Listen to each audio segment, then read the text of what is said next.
Vitinha. Et ben c'est le but de Vitinha.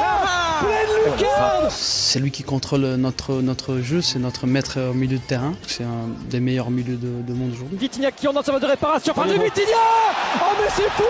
Vitinha le sauveur. Quel joueur. Le maestro. Vitinha montre la voie. C'est aussi des garçons qui arrivent à faire la différence à la fois dans les passes décisives mais également dans les buts marqués. Vitinha face à Vicario, il s'élance, il frappe. Et c'est au fond. 3 buts ce soir, 5-3 pour le PSG. Beaucoup d'équipes commencent à tomber et nous on surmonte la difficulté. Je sais pas, ça, c'est une caractéristique incroyable dans cette équipe. Je suis le maître du monde.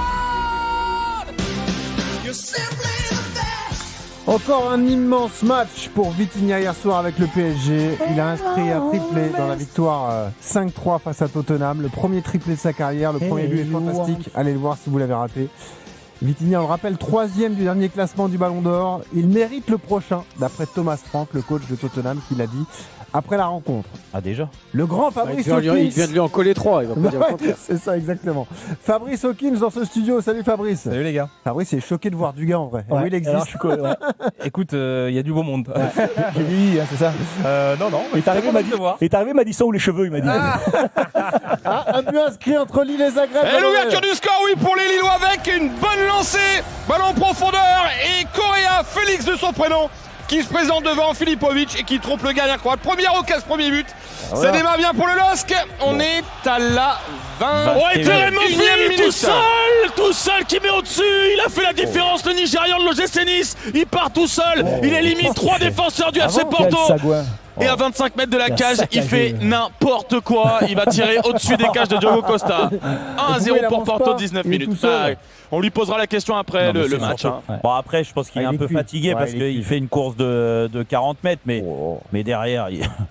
Manque de confiance, Jérôme. Là, c'est criant. En fait, le problème, c'est que manque de confiance, de technique, de justesse. Non, mais c'est plus ça. Parce que c'est pas Vitinha, quoi. En fait, t'as l'impression que s'il continue encore, il rajoute une touche, il va se retrouver sur son mauvais pied. Et à mon avis, il est pas en confiance. Alors, on a vu le pied gauche. Pourtant, le pied gauche, c'est son bon pied. C'est ce que j'allais dire. C'était pas forcément le meilleur pied. J'adore cette soirée parce que première occasion de Lille au bout de 20 minutes de jeu. Bon, c'est bien, premier but. Mais belle soirée quand même. Nice qui perd d'entrée, il encaisse un but. Lille, première occasion au bout de 20 minutes. Ça sera mieux ce soir. Ça sera mieux ce soir avec. Après, attention, Terem Moffi, c'est un joueur qui a du mal à enchaîner quand même, avec les pépins physiques et tout.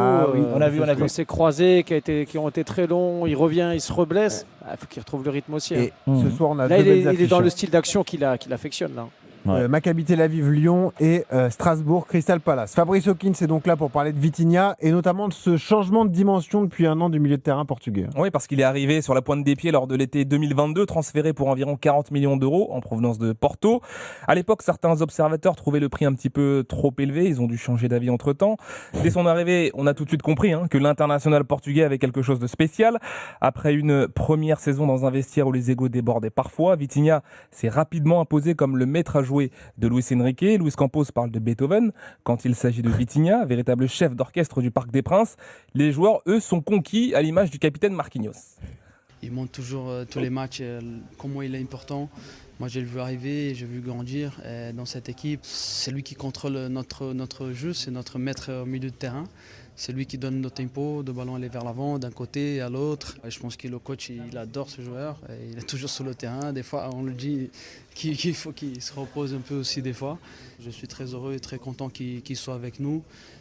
Parce que c'est un très grand joueur et je pense que c'est un des meilleurs milieux de monde aujourd'hui. Voilà, l'éloge de capitaine Marquinhos. En plus de ses buts, Vitinha a pris une autre dimension dans le groupe.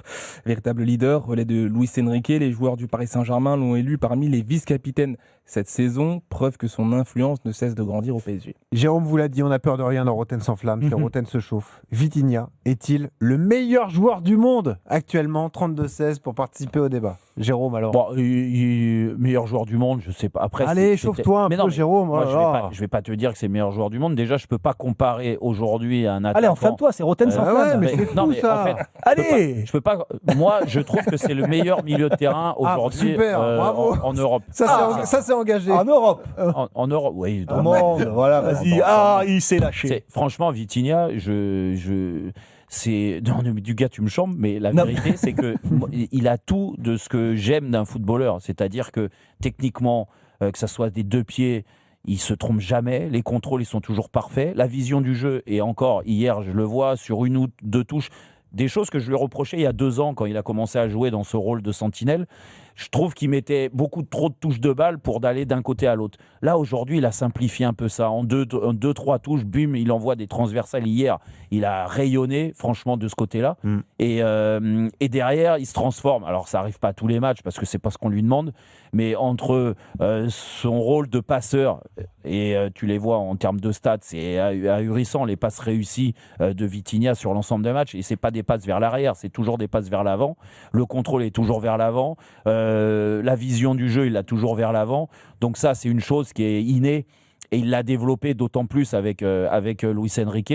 Donc c'est pour ça ça fait de lui le meilleur aujourd'hui milieu de terrain au monde. Et après, c'est sûr que si Vitinha, sur certains matchs, il arrive à te les faire gagner comme hier ou à remettre le PSG dans le droit chemin, parce que c'est lui hier qui a décidé, que ça soit sur la première mi-temps ou la deuxième, c'est lui, quand le PSG n'était pas bien, parce que hier ils font pas un grand match le PSG, quand le PSG n'était pas bien, il a décidé, bam, il a pris les clés du camion, comme très souvent, il a marqué un but, un premier, un deuxième, et ça fait, c'est sûr que si avec tout l'ensemble d'un joueur de football, d'un milieu de terrain, il arrive derrière à marquer des buts, à faire des triplés. Mais tu veux donner le titre à qui de Ballon d'Or il y en a des candidats, hein. Il y a Mbappé qui est en feu. Non, mais Mbappé, c'est le nombre de stats. Excuse-moi de préférer ce genre de joueur parce que techniquement, je trouve que ce que fait Vitinha sur un terrain de foot, même dans sa vision, c'est plus dur que des attaquants qui sont juste buteurs. Par exemple, Haaland a des stats incroyables, il marque beaucoup de buts. Kylian Mbappé, c'est la même chose. Moi, je me lève de mon canapé ou je me lève du Parc des Princes. Dis-le alors quand je vois des milieux de terrain comme Vitinha. Et alors donc c'est pour ça que s'il continue à développer encore plus ses stats aussi, c'est-à-dire les passes D et les buts, c'est difficile. Il a fini 3e du Ballon d'Or aujourd'hui. Oui. Comment tu voudrais qu'il finisse moins bien que 3e s'il continue à rayonner comme il a fait hier? Il y avait qui devant? Ousmane Dembélé qui n'a pas joué depuis le début de saison quasiment, et Lamine Yamal qui lui aussi est dans une période un peu moyenne. Exactement. Est-ce que c'est le meilleur joueur du monde en ce moment? Pourquoi? Faut allumer le micro, du gars. Non. Pourquoi non? Non. Pourquoi? Parce que je pense que je préfère Mbappé déjà. Voilà, plus décisif pour une équipe qui tourne moins bien. Voilà, j'aurai peut-être un autre discours dans 6 mois, mais je veux. Vitinha aussi est dans une équipe. Je veux en voir. Oui, Vitinha est dans une équipe qui tourne, alors qu'Mbappé est dans une équipe qui tourne pas trop. Quand même, ils sont pas aussi dominateurs, mais bon. Oui, c'est vrai que c'est pas mal quand même. C'est quand même une équipe quand même. Bon, voilà, on en parlera tout à l'heure peut-être, je sais pas, mais non, aujourd'hui non. Voilà. Après, il y a la Coupe du Monde dans 6 mois. Qu'est-ce qu'il va faire avec le Portugal? Est-ce qu'il est capable d'amener son équipe du Portugal comme il va amener l'équipe de Paris? Et là, dans 6 mois, je te dirais, il est le meilleur joueur du monde. On parle actuellement. Aujourd'hui, à ce jour, non, c'est encore trop tôt. Il a été époustouflant hier. Il a été magique.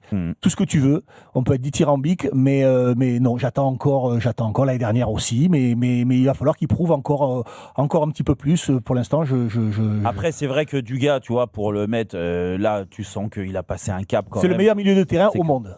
Actuellement, ça c'est sûr. On est d'accord. Ça c'est sûr. C'est déjà un gros compliment, parce qu'il y a quand même des Pedri, il y a quand même des joueurs très très importants. Mais c'est un très beau compliment.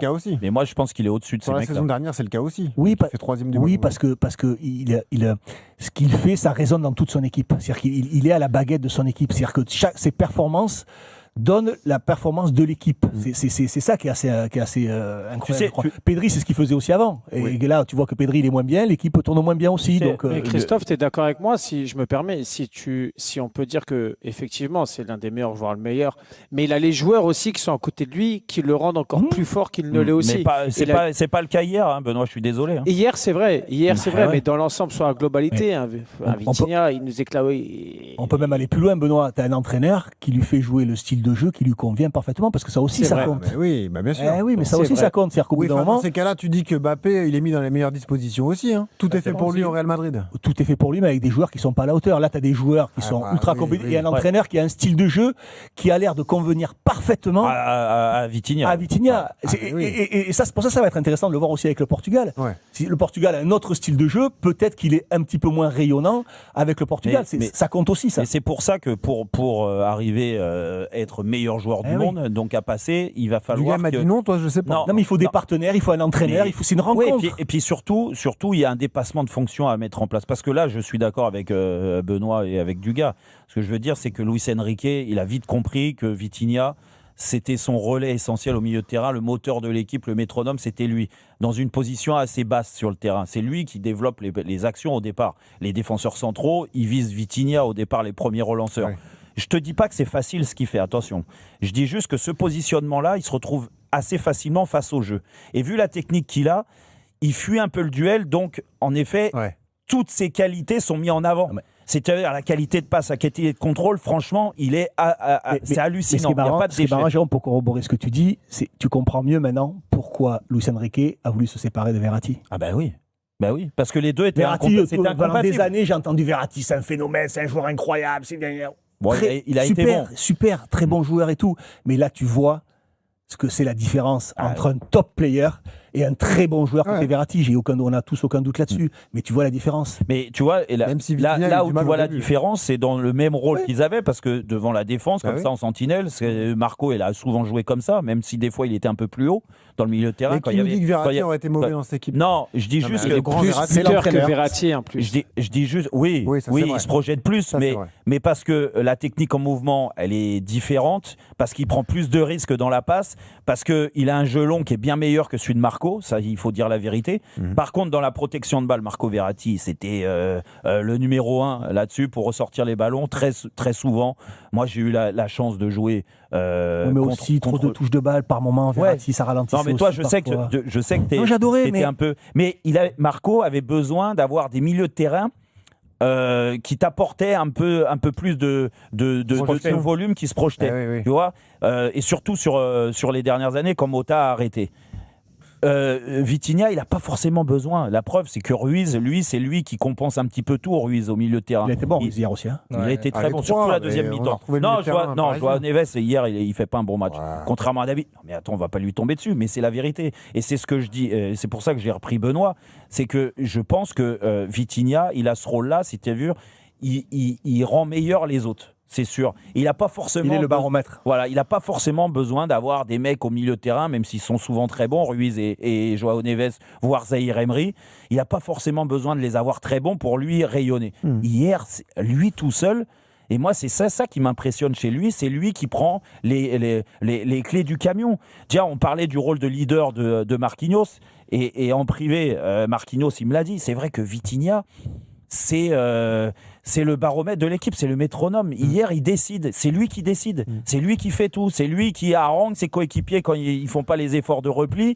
Il a vraiment ce rôle-là. C'est le meilleur ou pas alors? Mais tu le vois, sa réaction, tu vois au but qu'il met, parce qu'il prend l'initiative, il frappe, il te met une frappe dans la louche. Exceptionnel. Derrière, il célèbre à peine le but. C'est bon, on fait pas une grande mi-temps, on reprend le ballon, c'est vrai. Et puis on va remettre les choses en place.